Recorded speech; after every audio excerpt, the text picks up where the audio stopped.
श्रीराम समर्थ. श्री गणेशाला, शारदेला, समर्थ सद्गुरूंना, सुतांना, सनकादिकांना आणि शुकाचार्यांना वंदन करून क्षणभर नामस्मरण करू. श्रीमद भागवत सारामृत कथेमध्ये राजा परीक्षितीचे जन्माचे आख्यान श्रवण करू. श्रीकृष्ण गोविंद हरे मुरारे, हे नाथ नारायण वासुदेव, हे नाथ नारायण वासुदेव, हे नाथ नारायण वासुदेव. श्रीकृष्ण गोविंद हरे मुरारे, हे नाथ नारायण वासुदेव. गोपाल कृष्ण भगवान की जय. सच्चिदानंद रूपाय विश्वोत्पत्त्यादि हेतवे, तापत्रय विनाशाय श्रीकृष्णाय वयं नमः. श्रोते हो, नमस्कार. सूत शौनकादिक ऋषींना सांगतायत, मुनींनो, अहो, साक्षात भगवंताच्या कृपेने देवर्षी नारदांनी आज्ञा केली आणि व्यासांनी लिहायला सुरुवात केली ना, हे सामान्य आहे का? नाही हो. वेदतरूचे मधुर फळ, वेदतरूला आलेलं मधुर फळ, स्वादुरसे जे सोज्वळ, आत्मा राम मुनी सकळ, सेवुनी झाले जन सुफळ. ज्यांना ज्यांना श्रीमद भागवत कथामृत रसपान करायला मिळालं ते सगळेजण जीवनामध्ये धन्य झाले. पहा पर्वणी, ही पर्वणी आली अवनी, की अघहरणी भवजलतरणी, ती पतितांचा उद्धार करण्यासाठी भगवंतांनी अतिशय दिव्य ही पर्वणी तुमच्या माझ्यासाठी आजही उपलब्ध करून दिली. शौनकादिक ऋषींनाही आनंद वाटतोय. खरंच जीवनामध्ये काहीतरी बहुपुण्य केले तेव्हा या विठ्ठले कृपा केली. भगवंताचा कृपा आशीर्वाद म्हणून ही दिव्य कथा ऐकायला मिळते आहे. सूत सांगतायत शौनकादिकांना, मुनींनो, ज्या वेळेला भगवान द्वारकेला आले, द्वारकेला भगवंताची स्वारी आली, सगळे द्वारकेतले प्रजाजन अतिशय आनंदी झाले. खूप दिवसांनी भगवंताची भेट झाली. का? कारण जेव्हापासनं महाभारताचं युद्ध सुरू झालं होतं तेव्हापासनं भगवान हस्तिनापुरातून कुरुक्षेत्रामध्येच वास्तव्याला होते. भगवंताला आलेलं पाहिलं. सगळेजण म्हणतायत, अहो सनाथा भवतास्म यद्वयं त्रैविष्टपानामपि दूरदर्शनं, प्रेमस्मितस्निग्धनिरीक्षणानं पश्येम रूपं तव सर्वसौभगं. देवा, आपल्या प्राप्तीने आम्ही सनाथ झालो. सर्व सौंदर्याचे सार असलेल्या आपल्या रूपाचे आम्ही दर्शन करीत आहोत. त्याबरोबर प्रेमळ, स्मित, हास्यपूर्वक, स्निग्ध दृष्टीने पाहणारे मुखकमल आम्हाला पाहायला मिळाले आहे. अहो, हे तर देवांनाही दुर्लभ आहे. आमचं भाग्य आहे की आपलं दर्शन झालं. प्रभो प्रभो, खूप आनंद वाटतोय. तुम्हाला पाहिल्यावर आनंद वाटतोय. सगळे द्वारकेतले लोक आनंदी झाले. भगवंत मात्र आपल्या आपल्याच अवस्थेमध्ये आहे. का? एतदीशनमीशस्य प्रकृतिस्थोपि तद्गुणैः, न युज्यते सदात्मस्थैर् यथा बुद्धिस्तदाश्रया. भगवंताची ही तर महती आहे की प्रकृतीत राहून सुद्धा तिच्या गुणांनी ते कधी लिप्त होत नाही. जसं नेहमी भगवंतांना शरणागत बुद्धी स्वतःमधील गुणांनी लिप्त होत नाही. हस्तिनापुरामध्ये उत्तरेचा गर्भ वाढत होता. पण मातुर गर्भगतो वीर सतदा भृगुनंदन, ददर्श पुरुषं कंचित दह्यमानोस्त्र तेजसा. जेव्हा हा गर्भ वाढू लागला ना, उत्तरेच्या गर्भातला तो वीर ब्रह्मास्त्राच्या तेजाने जळू लागला. तेव्हा त्याला एक ज्योतिर्मय पुरुष दिसला. अंगुष्ठमात्रममलं स्फुरत पुरटमौलिकं, अपीच्च दर्शनं श्यामं तडिद्वाससमच्युतं. जो अच्युत अंगुष्ठा एवढा अत्यंत शुद्ध सुंदर श्यामवर्ण विजेसारखा चमकणारा पीतांबर धारण केलेला, डोक्यावर झळकणारा मुकुट घातलेला, श्रीमद्दीर्घचतुर्बाहुं तप्तकाञ्चनकुण्डलं. सुंदर व लांब 4 भुजा असलेला, चमकणाऱ्या सुवर्णाची सुंदर कुंडले कानांमध्ये घातलेला, क्षतजाक्षं गदापाणी मात्मन सर्वतो दिशं. लालसर डोळे असलेला, ज्याच्या हातामध्ये कोलितासारखी जळत असलेली गदा घेऊन वारंवार ती फिरवीत फिरवीत स्वतः त्या शिशुभोवती फिरवत होता. ज्याप्रमाणे सूर्य आपल्या किरणांनी धुक्याला पिटाळून लावतो ना, त्याप्रमाणे त्या गदेने तो अस्त्र तेजाला शांत करीत होता.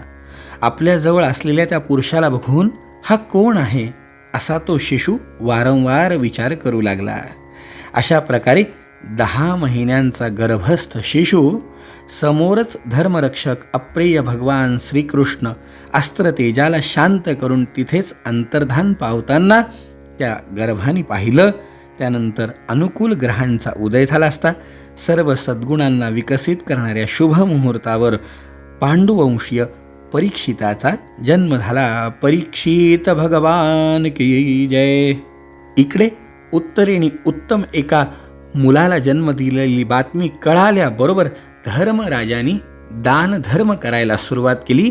नालच्छेदनापूर्वी, अगदी सोयर लागण्यापूर्वीच राजांनी हिरण्यं गामहिं ग्रामं हस्त्यश्वानृपतिर्वरान दान देण्यासाठी अगदी योग्य काळ युधिष्ठिरांनी सगळ्या प्रजेला, ब्राह्मणांना सुवर्ण, गायी, जमीन, गावं, उत्तम प्रतीचे हत्ती, घोडे आणि उत्तम प्रकारचं अन्नदान केलं.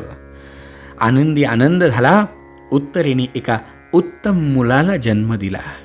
बाळाचा जन्म झाल्याबरोबर विद्वानांनी बाळाची भविष्यवाणी सांगायला सुरुवात केली. राजा, अरे हा तुझा नातू ना, हा सिंहासारखा पराक्रमी, हिमालयासारखा आश्रय घेण्यास योग्य, पृथ्वीसारखा क्षमाशील आणि मातापित्यांसारखा सहनशील होईल रे राजा.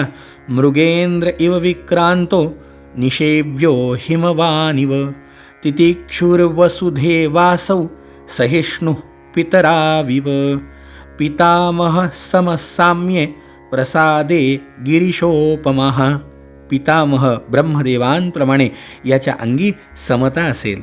भगवान शंकरासारखा हा कृपाळूही होईल आणि सर्व प्राणीमात्रांना आश्रय देण्यामध्ये हा लक्ष्मीपती भगवान विष्णूंच्या सम होईल. आश्रय सर्वभूतानां यथा देवो रमाश्रयः. या सद्गुणांनी मंडित आपला नातू आहे म्हणल्यावरती राजाला आनंदच होतोय. मंडळी, जो जो ज्याप्रमाणे भविष्य कथन करतोय त्याप्रमाणे त्याला वेगवेगळे दान दिल्या जातात. सगळीकडे आनंदी आनंद आहे. सर्व सद्गुण महात्मे एष कृष्ण मनोव्रत. समस्त सद्गुण धारण करणाऱ्यांमध्ये हा श्रीकृष्ण भगवानांचा अनुयायी होईल. हे ऐकल्यावर मात्र युधिष्ठिरांच्या डोळ्यात पाणी आलं. भगवंताचा अनुयायी होणारे यापेक्षा अजून काय परमभाग्य पाहिजे. मंडळी, याचा नामकरण संस्कार झाला. याचं नाव ठेवल्या गेलं स एष लोके विख्यात परीक्षिदिति प्रभु गर्भे दुष्टमनुध्यायन परीक्षेत नरेश विह. या बालकाचं नाव परीक्षित ठेवा. का? कारण या श्रेष्ठ बालकाने गर्भावस्थेमध्ये असताना ज्या पुरुषाचं दर्शन घेतलं होतं ना, त्याचं स्मरण करीत करीत लोकांची अशा रीतीने परीक्षा घेत होता की यातील तो कोण आहे की जो त्या पुरुषासारखा असेल. मंडळी, इतका आनंद झाला. धर्मराजाला आनंद झाला, पांडवांना आनंद झाला. आपल्या वंशामध्ये एक उत्तम कुलीन भगवत कृपांकित पुत्र जन्माला आला. किती आनंद आहे. आनंदी आनंद झाला. विदुर काका तीर्थयात्रेहून महर्षी मैत्री यांच्याकडून आत्मज्ञान प्राप्त करून हस्तिनापुराला आले. विदुर काका येणारे हे कळाल्याबरोबर युधिष्ठिर, भीम, अर्जुन, नकुल, सहदेव, धृतराष्ट्र, युयुत्सु, संजय, कृपाचार्य, कुंती, गांधारी, द्रौपदी, सुभद्रा, उत्तरा, परिसरातले अन्य सर्व स्त्री पुरुष, आपापल्या पुत्रांसहित अन्य स्त्रिया असे सर्वजण मोठ्या आनंदाने जणू मृत शरीरात प्राण परत आले अशा भावनेने स्वागतासाठी समोर गेले. योग्य रीतीने आलिंगन नमस्कार आधी सगळं झालं. सगळ्यांच्या डोळ्यांना अश्रुधारा लागल्या. युधिष्ठिराने आसनावरती आपल्या काकांना बसवलं. भोजन विश्रांती झाल्यानंतर युधिष्ठिराने विचारलं, काका, विषप्रयोग, लाक्षागृह यामध्ये जाळून मारण्यासारख्या आमच्यावर आलेल्या संकट प्रसंगी आपण मातेसह आम्हाला वाचवलं. आपल्या छत्रछायेत वाढलेल्या आमची आपणास कधी आठवण येत होती का हो? तीर्थयात्रेला आपण निघून गेला, आमची कधी आठवण नाही आली का? कोणकोणत्या तीर्थयात्रेंना गेलात, कशा कशा प्रकारे प्रवास केला, आम्हाला सगळं सांगा. कारुण्य हृदय असलेल्या विदुरांनी पांडवांना सगळ्या गोष्टी सांगितल्या. एक दिवस विदुर काकांनी धृतराष्ट्राला उत्तम नीती सांगितली. आपले चुलत बंधू नातेवाईक सर्व पुत्र मारले गेले, आपलं वयही झालं, शरीर वृद्धत्वाची शिकार झाला आहे आणि आपण दुसऱ्याच्या आश्रयाला येऊन राहिलात. पहा ना, या प्राण्याची जिवंत राहण्याची इच्छा किती प्रबळ आहे. अहो, म्हणूनच तर आपण भीमाने दिलेले अन्न खाऊन कुत्र्यासारखे जीवन जगत आहात. किती दिवस असं जगणार? धृतराष्ट्राला वारंवार त्याग जीवनाचा याचं महत्त्व सांगायला विदुर काकांनी सुरुवात केली. अहो, विदुर काका म्हणजे साक्षात यमराजेच हो. अहो, मांडव्य ऋषींनी दिलेल्या शापामुळे 100 वर्षांसाठी क्षुद्र जन्मामध्ये आलेले होते. घडला प्रसंग असा होता की एकदा एका राजाच्या सेवकांनी मांडव्य ऋषींच्या आश्रमात चोरांना पकडलं. चोरांना आश्रय देणारे मांडव्यही चोर आहेत असे वाटून सेवकांनी चोरांबरोबर मांडव्यांनाही सुळावर चढवलं. राजाला हे कळल्यावर राजाने ऋषींना सुळावरून उतरवून क्षमा मागितली. ऋषींनी यमाकडे जाऊन हे कोणत्या पापाचं फळ आहे असं विचारलं. त्यावेळेला यमदेव म्हणाले की तुम्ही फुलपाखराला गवताच्या काडीने टोचलं होतं लहानपणी. ऋषी म्हणाले, अजाणतेपणी केलेल्या पापासाठी हे शासन फारच कठोर झालं. मग मी तुला शाप देतो यमा की तू सुद्धा 100 वर्षपर्यंत क्षुद्र योनीमध्ये राहशील. या शापामुळे यमराज विदुराच्या रूपाने अवतरित झाले होते. त्यांनी धृतराष्ट्राला सांगायला सुरुवात केली की या पुढील काळ मनुष्यांचे गुण कमी करणारा असेल, म्हणून आपण आपल्या कुटुंबाच्या नकळत उत्तरखंडाकडे निघून जा. हे सांगितल्यावर एक दिवस सकाळी कुणालाही न सांगता धृतराष्ट्र, विदुर काका आणि गांधारी तिघेही जण राज्याच्या बाहेर पडले. उत्तर दिशेला प्रवास करायला सुरुवात केला. सकाळी सकाळी दानधर्म करून धृतराष्ट्राची स्वारी काकांच्या दर्शनाला आली.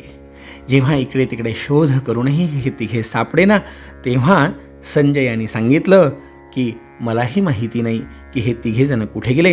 तेव्हा नारायण नारायण नारायण भगवंताचं स्मरण करत देवर्षी नारदांची स्वारी तुंबरांसह त्या ठिकाणी प्रगट झाली. देवर्षींनी पाहिलं, हे धर्मराज, तू कुणासाठीही शोक करू नकोस, कारण हे सर्व जग ईश्वराच्या अधीन आहे. हे सगळे लोक आणि लोकपाल ज्याच्या आज्ञेचं पालन करतात, तोच ईश्वर एका प्राण्याची दुसऱ्याशी भेट करवून देतो आणि तोच त्यांना विभक्त करतो. म्हणून तू शोक करू नको, तू काळजी करू नको. तुला सांगतो, धृतराष्ट्र सहभ्रात्रा गांधार्या च स्वभार्यया दक्षिणेन हिमवत ऋषीणामाश्रयं गतः. हिमालयाच्या दक्षिण भागात जेथे सप्तऋषींच्या प्रसन्नतेसाठी गंगा मातेने स्वतःला वेगवेगळ्या 7 धारांमध्ये विभागलं आहे ना, ज्याला सप्तस्त्रोत असं म्हणतात ना, तिथे ऋषींच्या आश्रमात धृतराष्ट्र, पत्नी गांधारी आणि विदुर काका तिघही जण आहेत. तिथे ते त्रिकाल स्नान, संध्या विधीपूर्वक अग्निहोत्र करतायत, भगवंताचं नामस्मरण करतात. आता हे बघ, तू पुन्हा त्यांच्याकडे जाऊ नको, त्यांनाही राज्यात परत आणण्याचा विचार करू नको, त्यांना त्यांच्या जीवनाचं कल्याण करून घेऊ दे. हे धर्मराजा, आजपासून 5व्या दिवशी ते आपल्या शरीराचा त्याग करतील आणि ते शरीर जळून भस्म होईल. गार्हपत्य अग्निद्वारा पर्णकुटीसहित आपल्या पतीचा देह जळालेला पाहून बाहेर उभी असलेली साध्वी गांधारी सुद्धा सहगमन करील, अग्निप्रवेश करील. धर्मराजाने हे ऐकलं, क्षणभर वाईट वाटलं, दुःखित झालेलं पाहिलं. देवर्षी नारदांनी पाहिलं. तू शोक करू नको, तू दुःख करू नको. आणि असं सांगून देवर्षी तिथून निघून गेले. जाताना सांगायला लागले, काळजी करू नको विदुर काका, तिथून पुढे तीर्थयात्रेला जाणार आहेत. तू त्याचा शोकही करू नको, काहीही चिंता करू नको. जे होणार आहे ते भगवंताच्या इच्छेने होणार आहे. हे सगळं सांगून देवर्षी तिथून निघून गेले. पुढे काय झालं उद्याच्या चरित्रात ऐकण्याचा प्रयत्न करू. जय जय रघुवीर समर्थ.